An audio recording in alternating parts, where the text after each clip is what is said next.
श्रोते हो, दर्शक हो आणि मित्र हो, नमस्कार. मार्मिक कट्ट्यावर आपण संवाद साधत आहोत साहित्यिक समीक्षक प्राध्यापक डॉक्टर वामन जाधव यांच्याशी. जाधव सर, साहित्यामध्ये आपण समाजाचा आरसा पाहतो. मग आजचे वर्तमान आणि एकूणच साहित्य, त्यामध्ये कविता असतील, चारोळे असेल, विनोद असेल किंवा आणखी कोणी साहित्य प्रकार असेल, तर या सर्वंकष साहित्याकडे तुम्ही कसं पाहता? आजचं वर्तमान आमच्या ग्रामीण जीवनासाठी फारसं काही चांगलं नाही. कारण कोरोनानंतरचा जर तुम्ही काळ बघितला, एकतर कोरोनामधून आम्ही काही फारसं सावरलेलो नाही, अजूनही सावरलो. आणि त्याच्यानंतर ज्या काही घडामोडी घडत घडल्या त्या घडामोडीही काही फारशा आमच्या हिताच्या ठरलेल्या नाही. म्हणजे एका बाजूला तुम्ही शेतकऱ्याच्या समृद्धीसाठी सहकार क्षेत्र निर्माण केलं, साखर कारखाने काढले, बँका काढले. त्या बँकामध्ये हजारो कोटी रुपयाचे घोटाळे झाले.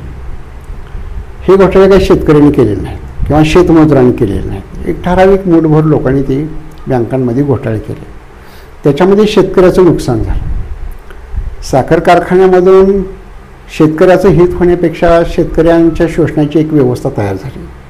राजकारणाच्या म्हणा किंवा कारखान्याच्या पडद्याआडून म्हणा, शेतकऱ्याचं शोषण सुरू आहे. कारखाना मालकीचा ठेवायचा का सहकार करायचा आहे, या विचारामध्ये अनेक साखर कारखाने विकले गेले. अनेक लोकांनी साखर कारखाने वाचवण्यासाठी पक्षांतर वगैरे केलं. शिक्षणाची व्यवस्था आली, शिक्षणातून अनेक बेकारी निर्माण झाली. अनेक आज मुलं आमची सीट नेट आहेत, MPhil आहेत, PhD आहेत, BEd आहेत, DEd आहेत, पण त्या मुलांना नोकरी नाही. या मुलांचं काय करायचं, हे सध्या आमच्या समोरचं वर्तमान आहे. आज परिस्थिती अशी आहे, पूर्वीचा जर तुम्ही कालखंड बघितला 50-60 वर्षाचा, तर एक विशिष्ट ऋतुमान असायचं. उन्हाळा, पावसाळा, हिवाळा असायचं. आणि त्या प्रत्येक ऋतूमध्ये शेतकरी एक विशिष्ट पिकं घ्यायचा आणि फारसा जरी नसला तर एक बऱ्यापैकी दर त्याच्या मालाला पूर्वी मिळायचा. आज परिस्थिती अशी झाली की दिवसाला हवामान बदलतं आहे. म्हणजे आज थंडी आहे तर उद्या ऊन पडते, उद्या ऊन पडलं तर परवा दिवशी पावसाळा चालू होत आहे.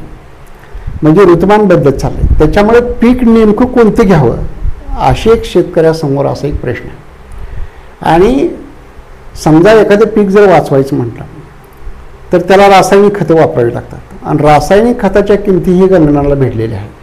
म्हणजे मी किती जरी ठरवलं हे पीक वाचवायचं, तर त्या खताच्या दुकानाची उधारीच एवढी होती की त्या पिकाच्या किमतीच्या जास्त होते. दुसरी महत्त्वाची गोष्ट की मजुराची खूप वानवा झालेली आहे. आज शेतात कष्ट करायला कोणी तयार नाही.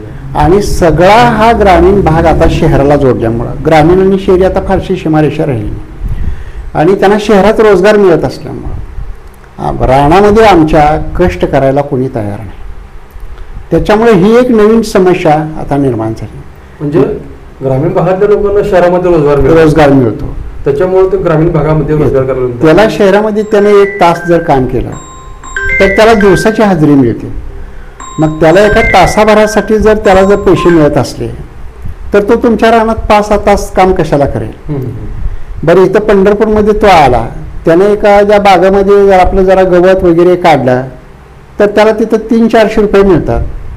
मग 1 तासाच्या कामासाठी त्याला जर 400 रुपये मिळत असेल तर तो माणूस तुमच्या 5 तासात काम करणार नाही ना, 300 रुपयामध्ये 400 रुपयामध्ये काम करणार नाही ना. तर असा अनेक प्रश्नांना शेतकरी अडचणीत आलेला आहे. आणि याच्याकडं, या वर्तमानाकडं खरं तर नव्या कवींनी, लेखकांनी खूप गांभीर्यानं पाहायला पाहिजे. म्हणजे शेतकऱ्याच्या आत्महत्यासारखा जर प्रश्न असेल तर असं कधी होत नसते की आज शेतकऱ्याला कर्ज झाले आणि उद्या त्यांना आत्महत्या केली. मग तुम्ही का केली नाही? या देशातला जो बुद्धिजीवी वर्ग आहे, या देशातला जो लोकप्रतिनिधी वर्ग आहे, ह्यांना हजारो कोटीच कर्ज आहे ना, मग त्यांनी का आत्महत्या केली नाही? म्हणजे शेतकरीच आत्महत्या का करतो, तर दिवसानुदिवस शेतकऱ्याचे प्रश्न सोडवण्याऐवजी शेतकऱ्याचे प्रश्न जटिल बनत चालले, बिकट होत चालले आणि त्याला आशाचा किरण दिसत नाही. मग एवढ्या टोकाचं दुःख जर ग्रामीण भागात जर असेल तर कवी लेखकांनी त्या पातळीवर, त्याच्या दुःखाच्या पातळीवर उतरायला पाहिजे. पण तसं होताना अलीकडच्या काळामध्ये दिसत नाही. आणि हे वर्तमान आजच्या कवी लेखकाला विचारवंताला शब्दात पकडता आलं पाहिजे. जर असं झालं तर मग आपण समाजासाठी काहीतरी करतोय, समाजासाठी आपली लेखणी आपण चालवतोय, याचं एक समाधान त्याला मिळेल. म्हणजे ग्रामीण भागातले प्रश्न तर त्यांनी निवडले पाहिजेतच, त्याच्यावर अभ्यास केला पाहिजे, त्याच्या मुळाशी गेलं पाहिजे, आणि शिवाय आज जे प्रश्न निर्माण झालेले आहेत त्याच्यावरती उत्तर काय आहे ते पण त्याला शोधायला पाहिजे. त्याच्यामुळे हे जे सध्याचं जे जबाबदारी आहे, हे आपली जबाबदारी, विचारवंत साहित्यिक हे सगळे कवी लेखक त्यांची जबाबदारी. त्याच्यामुळे कोरोना नंतरचं जे वर्तमान आहे ते वर्तमान खूप म्हणजे त्याच्यातून एकही गोष्ट सकारात्मक येईल अशी नाही.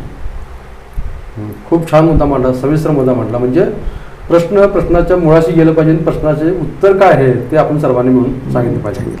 धन्यवाद सर.